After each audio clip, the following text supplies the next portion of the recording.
Dave Ramsey's 7 baby steps. So if you're looking to get out of debt, build wealth, stress less about money, this could be a great place to start. So Dave Ramsey's book, The Total Money Makeover, has sold, I think, 5 million or more copies and definitely helped tons, hundreds of thousands, maybe millions of people get out of debt and improve their financial situation. The 7 baby steps are essentially a summary of that book.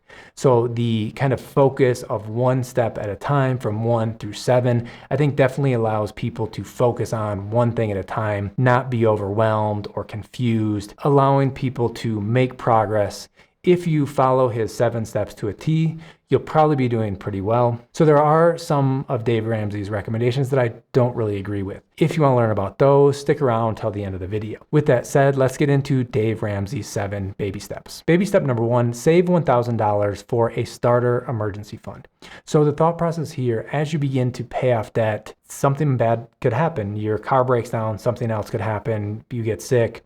And if you have 0 savings, that means you have more debt that you have to take out to pay whatever that emergency is. So one of the things that he recommends is whatever you need to do, if it's sell things that you own, have a garage sale, a yard sale, something to build up that $1,000 in a savings account. And then it's time to move on to baby step number 2, which is pay off your debts, everything except for your mortgage, using the snowball method. So if you're not familiar with the snowball method, we have a video comparing the snowball method and the avalanche method. I'll link to that up above right here. Basically, the snowball method has you list all of your debts in order from smallest to largest. So let's say you have 5 different debts. The smallest is $1,000. Any extra money you have would go towards the $1,000 first. The thought process here is if you're able to pay one of your debts off first, you go from 5 to 4, and then to 3, 2, and 1, and you're debt-free except for your mortgage. This step is really, really important, and probably the focus of what Dave Ramsey talks about is getting to a point of being debt-free, or at least debt-free except for your mortgage. So credit card debts could be in the teens or 20% or more. And so if you're paying that much interest, it's really hindering your ability to save for retirement, help your kids with college, build an emergency fund, all of those things. But if you're able to just attack your debt over a short amount of time, cut your expenses, and pay all of that off as quick as possible, that leaves you with a ton more money to move on to the other steps we're going to talk about. That moves me on to baby step number 3, which is build a 3 to 6 month emergency fund. So the thought process with building an emergency fund, so when your car breaks down, someone in the family gets sick, whatever it is, there's a buffer that you can spend that before you need to take on additional debt. So one of the big examples could be, let's say you're laid off from work. If you have no emergency fund, you're probably just going to take the first job that comes along, even if it's for lower pay, even if you know you're going to hate the job, because you need a paycheck. But if you have a 3 to 6 month buffer built up, you can take the time to find the right job and not be rushed to take something that you know is not going to be great. So if you have this buffer built up, it can make things much, much easier. That moves me on to baby step number 4, which is invest 15% of your income towards your retirement. So 15% may sound like a lot, but the thing is, especially if you're closer to retirement, you need to put away a lot of money to be able to live comfortably. And so if you're just putting away a couple of percent per year, there's a good chance you don't have enough when it comes time to retire. So that's why he recommends investing 15% of your income towards your retirement. Baby step number 5, save for your children's education. So notice this is after saving for your retirement. The thing is, you're going to need money for retirement. Maybe your kids needs money for education. Maybe they go to community college or trade school. Maybe they get a scholarship to an Ivy League school. Who knows? There's a good chance they need money, but it's not 100% like your retirement. The other thing to keep in mind here for your children is think of all the people that are straddled with educational debt right now, with their student loans. They're having trouble purchasing homes, saving for retirement because of the money that they're putting away month in and month out for their student loans.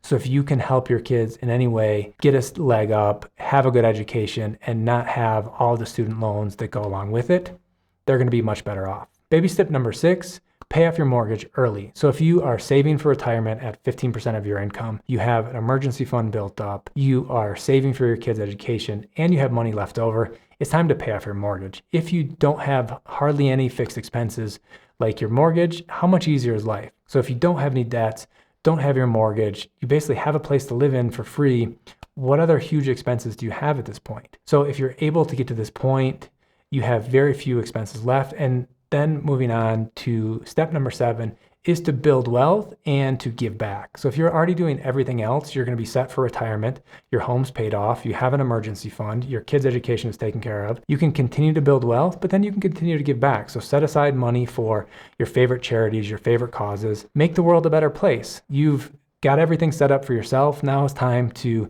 do as much as you can for others. So if you're able to follow step by step these 7 baby steps, you're going to be doing pretty well. But there are a couple of things that I don't exactly agree with. So the first one of those is waiting till step 4 to save money for retirement. So especially if you're working at a company that has an employee match or employer match for the 401k. So maybe 2 or 5% or whatever it is, where they will match dollar for dollar or 50 cents per dollar. That's essentially a 50% or 100% return on your money. There's a pretty good chance, almost certain chance, the interest on your debt is not that high, where if you're able to essentially double your money because you put 2 or 3 or 5% away pre-tax, you're getting an amazing return immediately. And I think the other important thing here is a lot of people get started way too late and just forget about saving for retirement. And so if you're able to start a new job or the job that you have right now, at least put away enough for the employee match. So it could be a couple percent. You've got something there. It's not the 15% that Dave Ramsey's talking about,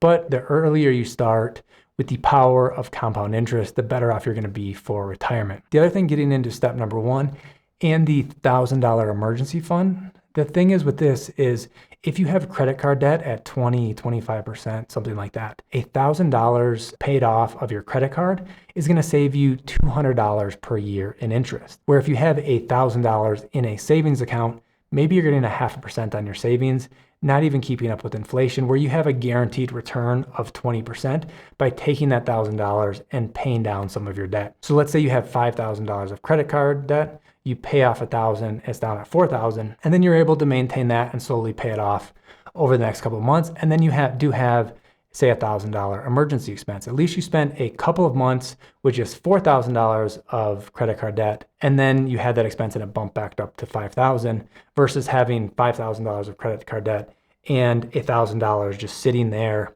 earning essentially no interest when you could have saved a ton of money by paying off your credit card with that additional $1,000. Baby step number 2, pay down all of your debt except for your mortgage. I have a couple of columns of it. The first one is the snowball method. So the Avalanche method focuses on paying your debt with the highest interest rate. So the one that's charging you the most money should be focused on first versus the positive psychology of getting rid of some of your smaller debts first. I would rather focus on the ones that are charging you the most interest and paying that off over time. You're going to pay off your debt sooner and pay less interest to the credit card companies and the banks. Then the second area is, I don't necessarily think of debt as being as bad as Dave Ramsey and his whole world does. So I don't recommend going out and getting a huge car loan or taking out a ton of student loans or things like that if you don't have to. But if you have a small car payment and the interest rate is super low, I would rather have you focus on saving and investing and just making the payment you're supposed to make on it. You don't necessarily have to pay it off early. Baby step number 3, 3 to 6 months of an emergency fund. So I think for me, I'm comfortable having 3 months as an emergency fund, but that other 3 months, I would probably invest that money as opposed to have it in a savings account. Because if that money just sits there for years and years because you don't have a 6-month emergency, then it's losing purchasing power. And so what I mean by that is inflation over the last year was 5%. So something that was $100 a year ago is now $105. So if your money sits in a savings account and maybe earns 0.5%, you're essentially losing purchasing power over time. So having a couple months of an emergency fund, maybe a couple months in some type of investment account that you could easily get to. And then also if you're saving using sinking funds, I'll link to the video about those up above right here. So it's basically, if you know you have a $600 car insurance payment due, you're saving $100 every month. So month 6 comes around, you have $600. You pay your car insurance. The same thing for saving for vacations, saving for a down payment on a home, or anything else like that. If you're saving for, any future expenses using sinking funds and you have a couple of months in an emergency fund, I would probably invest the rest of the money. Baby step number 4, invest 15% of your income. If you can do it, definitely. I think the more you can put away, the sooner you can do it. I've seen a lot of people that are not saving enough for retirement, and now they're trying to figure out, hey, what am I going to do? Do I need to work longer? Do I need to live somewhere else? And so if you can reach this, definitely strive for it. Then steps 5 through 7, I totally agree with. I think You've got your retirement taken care of, save for your kids' education, help them in any way that they can to not end up with student loans. Then from there, pay off your mortgage. If you're doing everything else and you still have extra money, get rid of the mortgage. It's nice to not have that fixed expense month in and month out. So step 7, if you reach that point, you're doing really well. So no mortgage, save for retirement, kids' education taken care of, you're doing really well. It's time to enjoy your wealth, travel, have fun, and also try to make the world a better place. You've got yourself taken care of. Now you can try to make it easier for others. If you find yourself in a situation where you're trying to get out of debt, we have a bunch of videos to help you with that. I'll link to those videos up above right here. If you want to learn how to improve your credit score, we also have a bunch of videos to help you with that. I'll link to those videos down below. Hope to see you in those and future videos. Bye-bye.